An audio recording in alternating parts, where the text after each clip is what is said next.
नमस्कार, आप देख रहे हैं एक नई उम्मीद।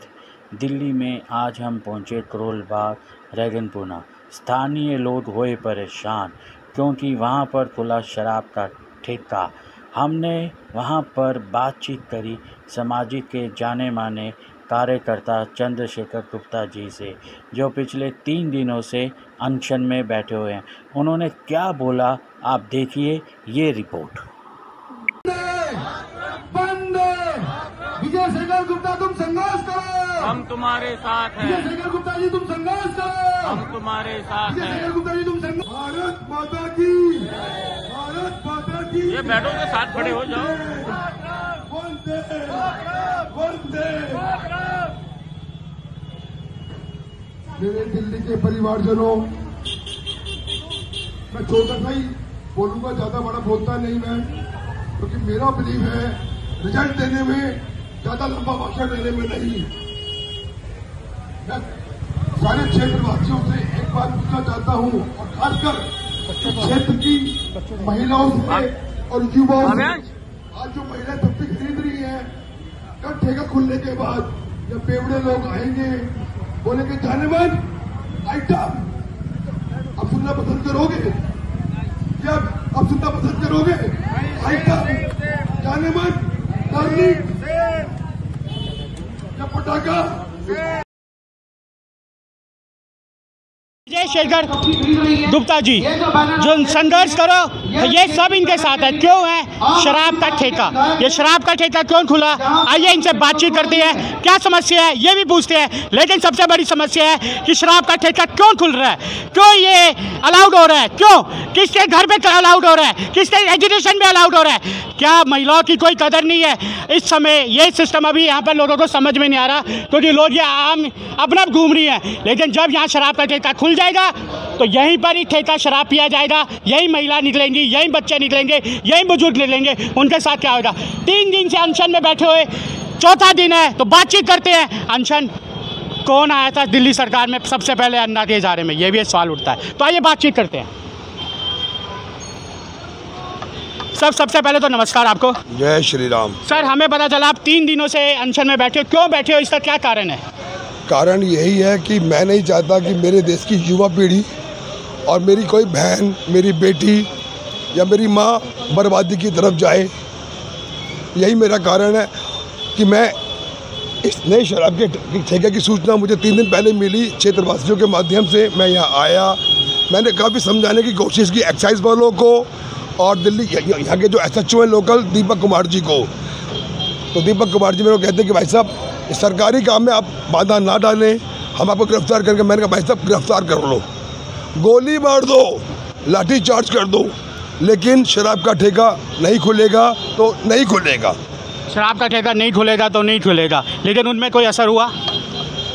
देखिए जी, आपको पता है दिल्ली का सिस्टम, दिल्ली का मुख्यमंत्री एक शराब नीति नहीं लेके आता है, उसके सारे विधायक उस नीति का पालन आज तक कर रहे हैं, जबकि मुख्यमंत्री इस शराब नीति के कारण जेल में जा चुका है। उसके बावजूद उसके विधायक सुधर नहीं रहे।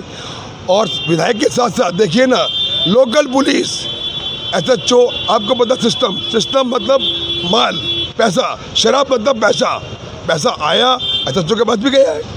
दीपक कुमार ने 100% इसमें पैसा खाया है, और दीपक कुमार को मैं कहता हूँ उसको मैं बर्खास्त किया है, बगैर चांस से नहीं बैठूंगा मैं। जब तक इसका रिजल्ट नहीं निकला था, जब तक आप यहाँ पर अनशन में बैठे रहेंगे? भाई साहब, मैंने कहा ना, जब तक ये ठेका बंद नहीं होगा मैं अनशन में बैठूंगा। और उसके बाद अब भाई साहब, एक ठेका नहीं, दिल्ली में पूरी तरीके से शराबबंदी होगी। दिल्ली का एक ठेका बंद करा के रहूँगा, चाहे मेरे को अपनी जान देनी पड़े, चाहे मेरे को जाके उन शराब के ठेकों को फूंकना पड़े, मैं फूंकने को भी तैयार हूँ। अब मैं फूंकने को भी तैयार है। सर, एक बात बताइए, ये किस तरह से अलाउड हो जाता है कि एक घर के नीचे शराब का ठेका? केमिस्ट की दुकान खोले तो समझ में आ जाएगी, या वो राशन की दुकान खोले तो समझ में आ जाएगी, लेकिन शराब का ठेका खुलना घर के नीचे, वो भी चलते फिरते रोड रेजिस्ट्रेशन जहाँ पर लोग रहते हैं, यहाँ पर स्कूल आसपास होएगा, मंदिर भी आसपास होएगा, ये ऐसा क्यों अलाउड हो जाता है? ये इसके ऊपर बहुत बड़ा सवाल है। हर मीडिया का चैनल, हर मीडिया का क्वेश्चन ये सवाल, लेकिन क्वेश्चन मार्क वही है, रिजल्ट निकल नहीं पाता। रिजल्ट जब निकलता है जब आप जैसे लोग आते हो, लेकिन वो भी फिर समय आने पर वो भी कहीं क्वेश्चन खड़ा हो जाता है, वो कहाँ पर गया? भाई साहब, जब से दिल्ली में एक पोपट की सरकार आई है, कानून की धज्जियाँ उड़ाई जा रही हैं। ये व्यक्ति जो इसका नाम है अरविंद केजरीवाल आया था भगत सिंह बनकर और बन गया फोकट सिंह बन गया, ठीक है जी। और दिल्ली सरकार ने आज की तारीख में किसी भी मर्यादा का पालन नहीं किया, हर कानून व्यवस्था का उल्लंघन किया है और अब ये और उल्लंघन बर्दाश्त नहीं किया जाएगा। देखिए, अब वो 100 मीटर गिने मंदिर को या 200 मीटर गिने या 500 मीटर गिने, मुझे कोई फर्क नहीं पड़ता। मैंने कसम खाई है पूरी दिल्ली में शराबबंदी होगी, मतलब होगी। अब दिल्ली में शराब नहीं बिकेगी, दिल्ली का कोई युवा शराब नहीं पिएगा, दिल्ली की किसी कोई बहन बेटी अब निर्भया नहीं बनेगी। अब निर्भया नहीं बनेगी। चाहिए यहाँ पर 50 मीटर पे यहाँ पर एक मंदिर है, एक इधर मंदिर है और यहाँ पर एक बच्चों का वो भी है, नरका द्वार है। मैं आपके मीडिया पर ये सुंदर ये मार्केट है आगे। अगर एक मिनट, मैं अपने मीडिया भाई को सबसे पहले धन्यवाद कहना चाहता हूं, क्योंकि आप हमारे भारत का चौथा स्तंभ है और आपके माध्यम से देशवासियों को बहुत सी जानकारी मिलती है और बहुत सी सूचनाएं पहुंचती हैं। सबसे पहले मैं मीडिया को धन्यवाद कहना चाहूँगा और मैं कहना चाहूँगा ये ठेका नहीं, ये नर का द्वार है और ये नर का द्वार बंद होना चाहिए, क्योंकि ये नर का द्वार बंद नहीं होगा, इससे हमारी युवा पीढ़ियाँ, हमारी माताएँ बहनें और जो भी यहाँ पे युवा अवस्था में जा रहे हैं हमारे स्टूडेंट, वो भी इस नशे के चपेट में आएंगे और इसका शिकार होंगे, जिससे उनके परिवारजनों को बहुत ही दिक्कत होगी और बहुत सी परेशानियाँ होगी।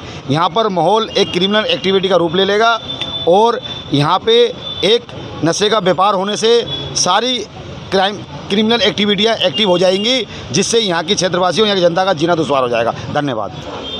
देखिए, समस्या तो बहुत बड़ी खड़ी कर दी है केजरीवाल जी ने, खासकर महिलाओं के लिए तो बहुत बड़ी समस्या है। दिल्ली के अंदर जो 2021 में पॉलिसी बनाई गई थी, उस पॉलिसी के अंदर कोई भी शराब की दुकान गुरुद्वारा, चर्च, मंदिर, अस्पताल, स्कूल इनके 100 मीटर के दायरे के अंदर नहीं खुल सकते। दूसरी बात, रिहायशी इलाका में नहीं खुल सकता, जा रही है 100 मीटर से अंदर। मैं बता रहा हूँ आपको। तीसरी बात, जहाँ पे पार्किंग नहीं है वहाँ नहीं खुल सकती। चौथी बात, जिस दुकान का MCD से NOC नहीं, उसका नहीं खुल सकता। लेकिन इस दुकान को खोले हैं तो चारों चीज़ का उल्लंघन हुआ है। मैं कह रहा हूँ यहाँ के क्षेत्रीय जो निगम पार्षद हैं, विधायक हैं और दिल्ली के जो भी मंत्री हैं, एक्साइज कमिश्नर जो हैं, हम विजय शेखर गुप्ता जी के साथ हम लोगों ने एक टीम बनाया है और ये बहुत पुरानी टीम है। दिल्ली के अंदर शराब की दुकान, इसको तो हम किसी भी कीमत पर नहीं खुलने देंगे। इसमें तो यहाँ से हमारी लाश उठ जाए तो भी नहीं खुलेगी। और यहाँ के सच्चों की संपत्ति की इंक्वायरी कराने जा रहे हैं हम, और जो पुलिस वाले हैं उनकी भी संपत्ति की इंक्वायरी होगी। तो आप लोगों के साथ बेव कर खौफ कर रहे हैं, जान के महिलाओं के साथ एक डर का माहौल करते हैं। डर का माहौल उन्होंने बनाया था, लेकिन इनसे कोई नहीं डरता। और हम लोग ये चाह रहे हैं कि इनके जो षड्यंत्र हैं वो विफल हों। दुकान तो हम इसको भी नहीं खुलने देंगे और यहाँ जो दुकानें और हैं उसको हम बंद कराएंगे। इस चैलेंज इस बात का। और हम लोग आज कोई नए नहीं हैं, 60 साल के हो रहे हैं, हमने बहुत देखी है दुनिया। ये जो आज पुलिस वाले आए थे, कह रहे थे कि हम तो जो है परसों इसको खुलवा देंगे, अभी उनको नहीं पता है कि FIR उनके ऊपर होगी। अगर यहाँ कोई घटना घटती है तो इसका जिम्मेदार सीधा सीधा SHO जिम्मेदार होगा, क्योंकि SHO ने पैसे खाए हैं। SHO ने पैसे खाए। इंक्वायरी ED से, CBI से, ED से होगी, इसकी जांच होगी। हम लोग कोई लोकल आदमी नहीं है। विजय शेखर गुप्ता जी जुड़े हुए हैं, सेंट्रल टीम से जुड़े हुए हैं, सीधा ये जो है भारतीय जनता पार्टी की सेंट्रल टीम से हैं, ठीक है ना। तो इनको भी इतना कोई ऐसा नहीं, इनको भी जानते हैं, CBI के अधिकारी सब जानते हैं, ED के अधिकारी जानते हैं। हम SHO की, SDM की, इनकी और विधायक की, सबकी संपत्ति की ED से जांच कराएं, देखते हैं कितना पैसा खा के शराब दुकान खुलवाई। सर मेरा सवाल है, सर ये सवाल है कि पहले की जो सरकार थी कांग्रेस की, उनमें कभी ऐसा शराब के ठेके जिस तरह से लगत नहीं खुले। आप दिल्ली सरकार एक आम इंसान से निकली है, ये जागरूक हुई है। ये शराब के ठेके से आज कितने विधायक अंदर है? ये सर ये क्वेश्चन ऐसा होता है कि कांग्रेस कहाँ पहले थी और आप, इन दोनों में क्या अंतर है सर? केजरीवाल जी 2005 से लेकर 2012 तक उन्होंने शराब की दुकानें बंद कराई नंदनगरी में, और जितने भी गलत काम हो रहे थे बंद करा रहे थे। आज शराब की दुकान खुलवा रहे हैं और कांग्रेस से भी 5 कदम आगे जाके निकल चुके हैं। शराब की दुकान इतनी कांग्रेस ने भी नहीं खुलवाई थी। अब भाजपा ने, हमारी भाजपा की सरकार 1993 में मदन लाल खुराना की सरकार, वो शराब की दुकान खोल ही नहीं रहे थे बिल्कुल भी। किसी भी रियासी इलाके में शराब की दुकान नहीं खुली थी। तो भैया ऐसा है, केजरीवाल तो जेल में बैठ गए हैं उनके मंत्री सब जेल में बैठ गए हैं, पब्लिक उनको नकार चुकी है।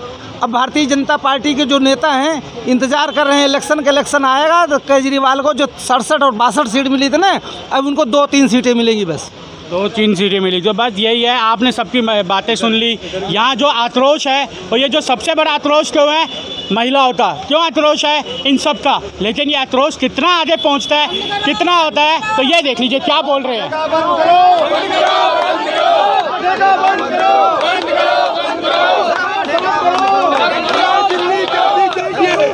हमें दिल्ली कैसी चाहिए, हमें